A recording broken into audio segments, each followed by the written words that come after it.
Hello everyone, this is Mitashi and welcome back to my channel learning with Mitashi. आज हम बात करेंगे यूपी में निकली हुई टीजीटी पीजीटी वैकेंसीज के बारे में। उसमें कौन कौन से इंपॉर्टेंट डॉक्यूमेंट्स लगेंगे और किस तरह से आप उसको ऑनलाइन अप्लाई कर सकते हैं। खुद से अपने मोबाइल से भी आप अप्लाई कर सकते हैं। तो कैसे टीजीटी पीजीटी वैकेंसी के लिए अप्लाई करना है, कौन कौन से इंपॉर्टेंट डॉक्यूमेंट हैं जो उसमें लगेंगे, पहले हम उनके बारे में बात कर लेते हैं। हाई स्कूल की मार्कशीट वगैरह, जो भी आपकी परसेंटेज है, जो आपकी मार्कशीट है या फिर ग्रेड वगैरह जो आपको मिले हैं उसके अकॉर्डिंग आपको फिल करने हैं। इंटरमीडिएट की मार्कशीट, ग्रेजुएशन में मार्कशीट और उसकी डिग्री वगैरह से रिलेटेड डिटेल्स देनी है, बीएड डिग्री, और सबसे इम्पोर्टेंट डोमिसाइल सर्टिफिकेट आपका होना चाहिए। कुछ लोग कह रहे हैं कि 5 साल तक वैलिड होता है, कुछ कह रहे हैं 10 साल तक वैलिड होता है, कोई कहता है हमेशा के लिए होता है। लेकिन डोमिसाइल बोला जाता है कि 6 महीने से पुराना नहीं होना चाहिए। आप उसके लिए ऑनलाइन अप्लाई कर सकते हैं। अब ऑनलाइन अप्लाई किया जाता है, आप उसके लिए ऑनलाइन अप्लाई कर सकते हैं। 1 हफ्ते में आपका डोमिसाइल बन जाएगा, तो उसके बाद आप फॉर्म अप्लाई कर सकते हैं। अभी काफी टाइम है, आप इजीली डोमिसाइल के लिए अप्लाई कर सकते हैं। जो आपका मूल निवास प्रमाण पत्र है वो आपके पास होना जरूरी है। जो मैरिड है, जो लड़कियां हैं, लड़कियों के साथ ज्यादा प्रॉब्लम आती है, तो उनके लिए वो अपने ससुराल का भी लगा सकते हैं, इन लॉज वाला भी लगा सकते हैं और अपने मायके वाला भी लगा सकते हैं। कास्ट सर्टिफिकेट होना चाहिए, जिनको आरक्षण चाहिए उससे रिलेटेड फोटो और उससे रिलेटेड उसके आपके खुद के सिग्नेचर आपको जो है उसमें अपलोड करने होंगे। अब हम बात करते हैं माध्यमिक सेवा चयन बोर्ड प्रयागराज, जो भी नोटिफिकेशन आपका आया है उससे रिलेटेड उसमें क्या क्या डिटेल्स दी गई हैं। तो उसमें सबसे पहले तो आपका 2029 को 2020 में 29 से जो है आपके पंजीकरण स्टार्ट हो गए हैं, रजिस्ट्रेशन स्टार्ट हो गए हैं। आप रजिस्ट्रेशन कर सकते हो। लास्ट डेट आपकी 27 नवंबर दी हुई है, 27 नवंबर तक, ठीक है, आवेदन किए जा सकते हैं। अब इसमें इंपॉर्टेंट चीजें क्या है, सबसे पहले तो आप वेबसाइट देखिए किस वेबसाइट पर आपको अप्लाई करना है। अप्लाई करने के लिए आप टाइप करेंगे upsessb.org। यहाँ पर आप ऑनलाइन आवेदन कर सकते हैं, ठीक है। जो विज्ञापन की संख्याएं हैं वो घटाई बढ़ाई जा सकती हैं। जो आपकी विज्ञापित पद हैं, जो सीटें हैं वो घटाई बढ़ाई जा सकती हैं। और सबसे इम्पोर्टेंट क्या है, इसमें आपको कोई टेट या सी टेट नहीं चाहिए। टेट या सी टेट से रिलेटेड कुछ नहीं है। अगर आपका टेट या सी टेट नहीं है तो आप अप्लाई कर सकते हैं टीजीटी के लिए। पीजीटी में तो बीएड भी नहीं है। टीजीटी के लिए बीएड प्लस ग्रेजुएशन होना इंपॉर्टेंट है, यानी कि स्नातक की डिग्री होनी चाहिए, ग्रेजुएशन होना चाहिए। और पीजीटी के लिए आपके पास पोस्ट ग्रेजुएशन होना चाहिए, उसके लिए बीएड भी नहीं मांगा गया है। पॉइंट नंबर 7 है, इंपॉर्टेंट है। जो आर्थिक रूप से पिछड़े वर्ग के अभ्यर्थी होते 10% क्षैतिज आरक्षण का प्रावधान है। जो 10% आरक्षण की बात आती है वो उत्तर प्रदेश के निवासी के लिए ही मान्य है, यानी कि हर कोई उसके लिए नहीं कर सकता अप्लाई। इसके लिए भी आपको आय प्रमाण पत्र जो है वो लगाना होगा इस 10% आरक्षण के लिए, ठीक है। नेक्स्ट पॉइंट देखते हैं हम, सबसे इंपॉर्टेंट है, आप बात कर लीजिए, कोई संशोधन नहीं होगा। अगर आपने एक बार फॉर्म सबमिट कर दिया उसके बाद उसमें किसी तरह का कोई भी संशोधन नहीं होगा। इसलिए जो भी सूचनाएं आप उसमें भर रहे हैं सब इंपॉर्टेंट है, बहुत ध्यान से आपको भरना है, क्योंकि बाद में संशोधन का कोई प्रावधान नहीं है, फिर बाद में उससे रिलेटेड प्रॉब्लम्स आपको फेस करनी होती है। और नेगेटिव मार्किंग नहीं है, ऋणात्मक अंकन यानी कि जो नेगेटिव मार्किंग है वो इस एग्जाम में नहीं है। ये आपके इससे रिलेटेड है कि फोन ब्लूटूथ वगैरह नहीं ले जाना है। अब ऑनलाइन आवेदन की बात कर लेते हैं। ऑनलाइन आवेदन जो है 3 स्टेप में आपका आवेदन कंप्लीट होगा। सबसे पहले कैंडिडेट रजिस्ट्रेशन, आपको रजिस्ट्रेशन करना है, फिर फी पेमेंट, आपको फी सबमिट करनी है, फी पे करनी है उनको, और फिर जो है फॉर्म का लास्ट सबमिशन। अब इम्पोर्टेंट क्या है यहाँ पर, जो आप रजिस्ट्रेशन है, रजिस्ट्रेशन फॉर्म में तो आप जो है संशोधन कर सकते हो। अगर कोई भी आपने गलत इन्फॉर्मेशन डाल दिया आप उसको संशोधित कर सकते हो सबमिट करने से पहले, रिव्यू के लिए जब फॉर्म खुलेगा। लेकिन फाइनल सबमिशन के बाद आप उसमें कोई भी करेक्शन नहीं कर सकते, किसी तरह का कोई संशोधन नहीं कर सकते। ये उससे रिलेटेड डिटेल्स हैं कि कैसे आपको फॉर्म फिल करना है, किस किस तरह से आपको कौन कौन से चीजें उसमें चाहिए। द्वितीय चरण जो आपका सेकंड स्टेप है, जो आपको फी पेमेंट करनी है, उससे रिलेटेड इंस्ट्रक्शंस हैं, ये आपको डाउनलोड कर लेना है पीडीएफ। अब फीस की बात कर लेते हैं। जो अनारक्षित है, जो सामान्य वर्ग के हैं, आवेदन शुल्क उनके लिए 700, और जो प्रोसेस है 50 रुपए उस प्रोसेस की फी, यानी कि टोटल 750 आपको पे करना है यहाँ पर जनरल कैंडिडेट को, ओके। ईडब्ल्यूएस के लिए 450, पिछड़ा वर्ग के लिए 750, अनुसूचित जाति 450 एंड अनुसूचित जनजाति के लिए भी 250 है, उनसे रिलेटेड है। सब अपनी कैटेगरी वाइज आप फी देख सकते हो और पेमेंट कर सकते हो। थर्ड स्टेप जो है आपका फॉर्म को सबमिट करने के लिए है। अब उसमें सबसे इंपॉर्टेंट आप इंस्ट्रक्शंस देखिए कि जिस आवेदन किया जा रहा है वहां का स्थायी पत्र व्यवहार का पता है ना, स्थायी व्यवहार पत्र व्यवहार, हालांकि कोई आपको पत्र नहीं भेजने वाला इस पर, लेकिन देना है। अभ्यर्थी का अपना रंगीन फोटो, उसका साइज वगैरह कि कितने साइज का होना चाहिए। फोटो के लगभग 70% भाग में चेहरा दिखाई देना चाहिए। फोटो बहुत दूर से खींची हुई नहीं होनी चाहिए, ठीक है। चेहरे की पूर्ण छवि स्पष्ट दिखाई देनी चाहिए।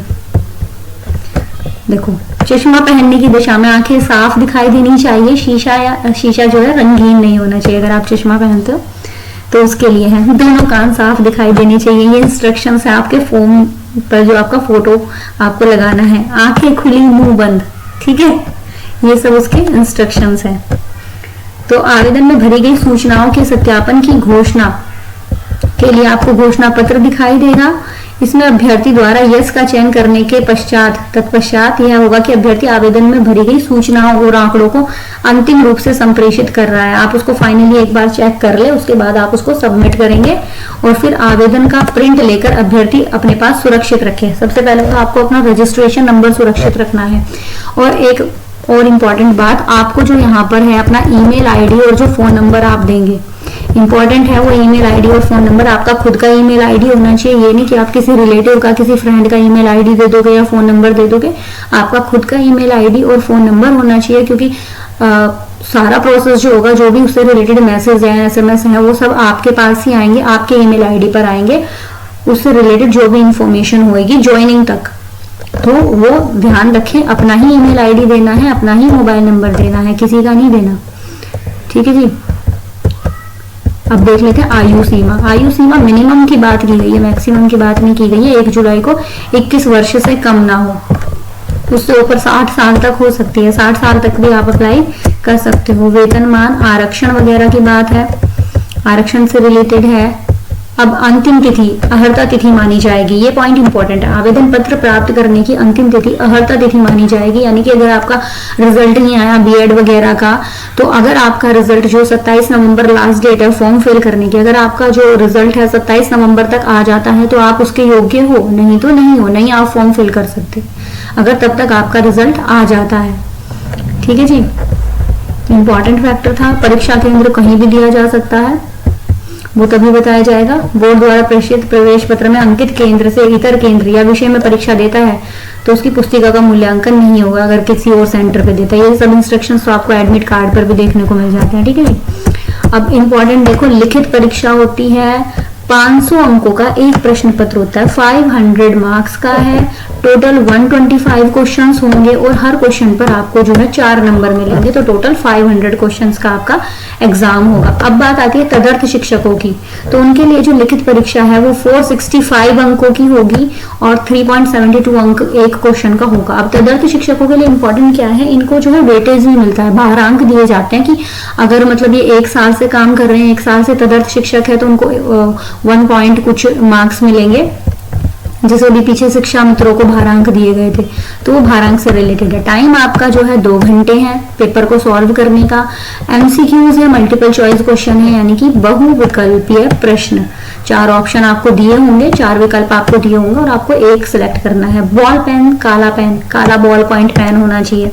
ये इंपॉर्टेंट इंस्ट्रक्शंस हैं। ये तो आप जो एग्जाम देते हो आपके एडमिट कार्ड वगैरह पर भी ये इंस्ट्रक्शंस दिए जाते हैं। देखो, तदर्थ शिक्षक जो हैं उनको अधिभार अंक वेटेज की व्यवस्था की गई है। वेटेज की व्यवस्था निम्नवत होगी, किस तरह से होगी, अगर 1 वर्ष से सेवा पर कार्यरत हैं, अगर 1 वर्ष से है तो उनको 1.75 अंक मिलेंगे, यानी कि उनको अधिकतम 35 अंक तक दिए जाएंगे, यानी कि 2 साल से है तो 2 पॉइंट, इस तरह से इनको टोटल 35 अंक तक इनको भारांक दिया जाएगा तदर्थ शिक्षकों को। तो 465 प्लस भारांक 35, तो इनके टोटल हो गए 500, तो टोटल वही आ जाता है इनका भी। अब मेरिट लिस्ट किस तरह से बनेगी, मेरिट लिस्ट में काफी चीजें आ जाती हैं। अब हम बात करेंगे कि जो भी प्रमाण पत्र हमने दिए हैं वो सब प्रमाण पत्र मान्य होंगे और जो महिलाएं हैं, अभी लोग कह रहे थे ना कि जो लेडीज कैटेगरी है, वुमेन्स की जो कैटेगरी है उसमें सीटें कम है, तो महिला वर्ग में सीटें कम है, लेकिन महिला अभ्यर्थी बालक और बालिका दोनों वर्गों के विद्यालयों के लिए पात्र हैं। यानी कि अगर आप महिला हैं तो आप दोनों वर्गों में आप अप्लाई कर सकते हैं। ये नहीं है कि आप सिर्फ बालिका वर्ग में अप्लाई करेंगे, आप बालक वर्ग में भी अप्लाई कर सकते हो। लेकिन आवेदन पत्र में वांछित किसी एक वर्ग का ही यथासंभव उल्लेख करना आवश्यक होगा। किसी एक में ही आप जाएंगे, ये नहीं कि आप दोनों में फॉर्म फिल कर सकते हो, किसी एक में ही कर सकते हो। ठीक है, क्लियर। और आपका नवीनतम फोटो अवश्य लगाएं, नया फोटो होना चाहिए। कई बार जो है एग्जामिनेशन हॉल में वो मैच करने खड़े हो जाते हैं कि आपका फेस मैच होता भी है या नहीं। प्रत्येक विषय और वर्ग के लिए मात्र एक ही आवेदन पत्र मान्य होगा। यानी कि अगर आप 2 सब्जेक्ट में भरना चाहते हो तो आपको 2 फॉर्म फिल करने होंगे। एक सब्जेक्ट के लिए एक ही फॉर्म फिल किया जाएगा। 2 सब्जेक्ट में अगर आप देना चाहते हैं, मान लिया आप इंग्लिश में देना चाहते हो तो एक फॉर्म आपने इंग्लिश का फिल कर दिया, फिर आप अगर साइंस का, एसएसटी का या हिंदी का देना चाहते हो तो उसके लिए आपको अलग फॉर्म फिल करना होगा। अभ्यर्थी को पात्रता के संबंध में चयन बोर्ड कोई परामर्श नहीं देता। अब इससे रिलेटेड जो पात्रताएं हैं वो भी अलग दी हुई है। ये पीडीएफ आपको डाउनलोड कर लेना है, इंपॉर्टेंट है, क्योंकि बाद में कई चीजें चेंज होती रहती है, तो ये पीडीएफ आपके पास होना चाहिए। तो सबमिट हो जाएगा जब श्रेणी, उसी के हिसाब से। अब देखो, हाई स्कूल अथवा समकक्ष उत्तीर्ण परीक्षा के प्रमाण पत्र में अंकित जन्म तिथि ही मान्य होगी। जो आपकी हाई स्कूल का जो प्रमाण पत्र है उसमें जो आपकी डेट ऑफ बर्थ है वो आपको डालनी है।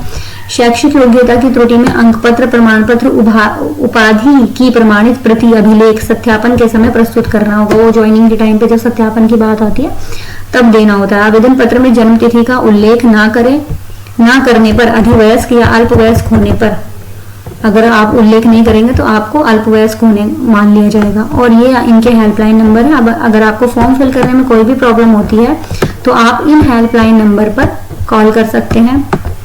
हालांकि आपको आंसर मिले तब की बात है, हेल्पलाइन नंबर यहाँ पर दिए हुए हैं। ठीक है। और परीक्षा शुल्क बैंक में जमा करने की अंतिम तिथि 27 नवंबर। ये आपको फॉर्म के स्टार्ट में बात हो चुकी थी इसके बारे में। अब अभ्यर्थियों हेतु महत्वपूर्ण निर्देश। आवेदन से पूर्व अभ्यर्थी के अहर या अनअहर होने के संबंध में चयन बोर्ड का निर्णय अंतिम होगा कि आप उसके योग्य हैं या नहीं है। ये हिंदी इसी तरह की होती है इनमें। आप उसके योग्य हैं या नहीं है, उसका जो अंतिम निर्णय है वो बोर्ड करेगा। ठीक है।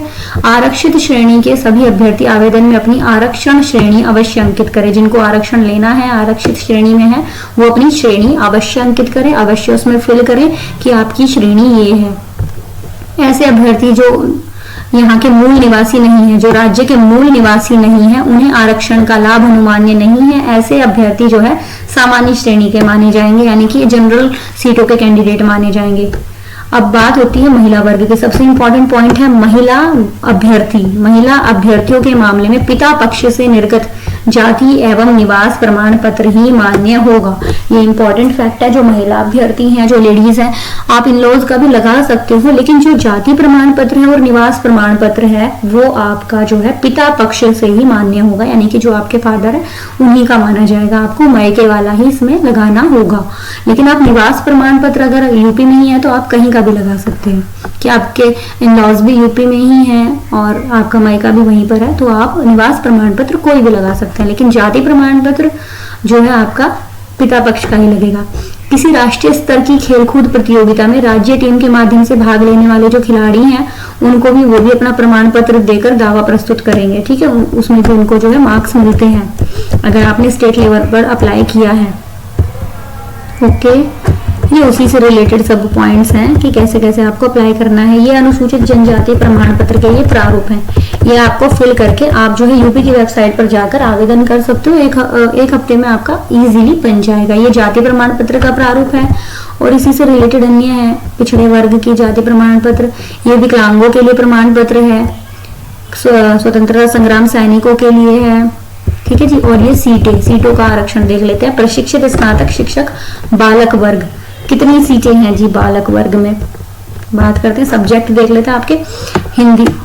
हिंदी में आपकी जनरल में 1054 सीटें हैं जनरल कैंडिडेट के लिए हिंदी में। ओबीसी के लिए 405 और 276 एससी के लिए और एसटी के लिए 7 सीटें। ऐसे ही मैथ, गृह विज्ञान, होम साइंस, उर्दू, इंग्लिश, कला, ड्राइंग, सामाजिक विज्ञान एसएसटी। सबसे इंपॉर्टेंट हम सामाजिक विज्ञान की बात करते हैं। सामाजिक विज्ञान में सब्जेक्ट कॉम्बिनेशन की बात अगर हम करें तो सामाजिक विज्ञान में अगर आपके पास ग्रेजुएशन लेवल पर आपके पास कोई भी 2 सब्जेक्ट है, सामाजिक विज्ञान में कौन से सब्जेक्ट होते हैं हमारे, history, geography, political science and economics. लेकिन अगर आपके पास कोई भी 2 सब्जेक्ट थे, मान लिया आपके पास हिस्ट्री नहीं था या आपके पास पॉलिटिकल साइंस और हिस्ट्री था ग्रेजुएशन लेवल पर, और आप एग्जाम देना चाहते हो ज्योग्राफी में और पॉलिटिकल साइंस में, तो आप इजीली दे सकते हो। आपको कोई भी 2 सेक्शन करने हैं और इस 4 में से कोई भी 2 सब्जेक्ट आपके पास होने जरूरी हैं। वो हिस्ट्री ज्योग्राफी भी हो सकता है, वो ज्योग्राफी इकोनॉमिक्स भी हो सकता है, वो इकोनॉमिक्स पॉलिटिकल साइंस भी हो सकता है। तो 4 में से कोई भी 2 सब्जेक्ट आपके पास होने इंपॉर्टेंट है, जरूरी है। और आप जो क्वेश्चन पेपर आपके सामने आएगा, 4 सेक्शन आएंगे, 4 सेक्शन में से आपको 2 सेक्शन में जो है आंसर्स देने होंगे। 62 क्वेश्चन एक सेक्शन के होते हैं, तो 62 प्लस 62 आप 2 के करेंगे तो 124, और फिर उसके बाद एक सेक्शन अलग से दिया होता है, उसमें 4 क्वेश्चन होते हैं, उसमें से एक आपको करना होता है, तो आपके 125 क्वेश्चन हो जाते हैं। ये बाकी सब्जेक्ट हैं आपके संस्कृत वगैरह। और हाँ, हिंदी में कंफ्यूजन था कि हिंदी संस्कृत होना चाहिए। संस्कृत जो आपके पास 12th में जो संस्कृत थी वो संस्कृत, और बाकी आपने 3 साल हिंदी पढ़ी है ग्रेजुएशन लेवल पर, तो आप इसके लिए एलिजिबल हो, आप अप्लाई कर सकते हो। तो ये सीटें थी हमारी बालक वर्ग की। अब यहाँ देखते हैं बालिका वर्ग। अब बोल रहे थे ना कि सीटें कम है, अब ये देखो हिंदी में भी सीटें कम है, इंग्लिश जो भी सब्जेक्ट है, एसएसटी, सिलाई, संस्कृत, विज्ञान, साइंस में देखो मैथ की सीटें 105। तो ये जो बालिका वर्ग है, तो ये कैंडिडेट जो लेडीज हैं वो बालक वर्ग की सीटों पर भी अप्लाई कर सकते हैं। और इसके लिए अहर्ता की जो हम बात कर रहे थे, जो अभी हमने पीछे एक्सप्लेन किया है, हिंदी, बीए हिंदी एवं संस्कृत के साथ इंटरमीडिएट अथवा समकक्ष परीक्षा एवं बीएड, बीए हिंदी अन्य समकक्ष डिग्री, यानी कि बीए हिंदी में है एवं संस्कृत के साथ, ये दोनों ही है। संस्कृत आपके पास इंटरमीडिएट में है तो भी आप अप्लाई कर सकते हो। बीए हिंदी एवं संस्कृत विषय के साथ आपका समकक्ष परीक्षा एवं बीएड या समकक्ष डिग्री। अब यहाँ पर देखो बीएड होना चाहिए, बीएड या अन्य समकक्ष डिग्री। बीएड या बीएड के जैसी कोई और डिग्री अगर आपके पास है तो आप इसमें अप्लाई कर सकते हो। ठीक है, ये उसी से रिलेटेड। पीएचडी वगैरह, एमएड, एमफिल, पीएचडी वगैरह आपने की है तो उसके लिए आप जब प्रमाण पत्र लगाएंगे तो आपको उसके अलग से मार्क्स मिलेंगे। ये सभी की जो है अहर्ताएं दी हुई है। सबसे ज्यादा कंफ्यूजन जो है एसएसटी में है, तो एक बार बात कर लेते हैं एसएसटी के बारे में। वो हम पहले भी एक्सप्लेन कर चुके हैं, लेकिन यहाँ पर भी देख लेते हैं कि क्या योग्यताएं आपकी एसएसटी के बारे में दी गई है। ओके, एसएसटी वाणिज्य, कृषि, कला, शारीरिक शिक्षा, सिलाई, विज्ञान, सामाजिक विज्ञान। अब ये देखो बात हो रही है सामाजिक विज्ञान की। ठीक है जी। अब सामाजिक विज्ञान में कह रहे हैं कि आपके पास इतिहास, भूगोल, राजनीति शास्त्र, अर्थशास्त्र। ठीक है जी। तो माध्यमिक शिक्षा परिषद के अकॉर्डिंग ये देखो बीएड या अन्य समकक्ष डिग्री, पीएचडी वगैरह हो गए तो उसके लिए अलग से आपके प्रमाण पत्र लगेंगे। तो इस 4 में से आपके पास कोई भी 2 विषयों के साथ बीएड होनी चाहिए। किन्हीं 2 विषयों के साथ बीए प्रशिक्षण सहित, बीए में अगर आपके पास इनमें से कोई भी 2 सब्जेक्ट थे तो आप इसके लिए अप्लाई कर सकते हो। अगर हिस्ट्री था, इतिहास था, भूगोल था, राजनीति शास्त्र, अर्थशास्त्र, इसमें से कोई भी था तो आप उसके लिए अप्लाई कर सकते हो। ठीक है।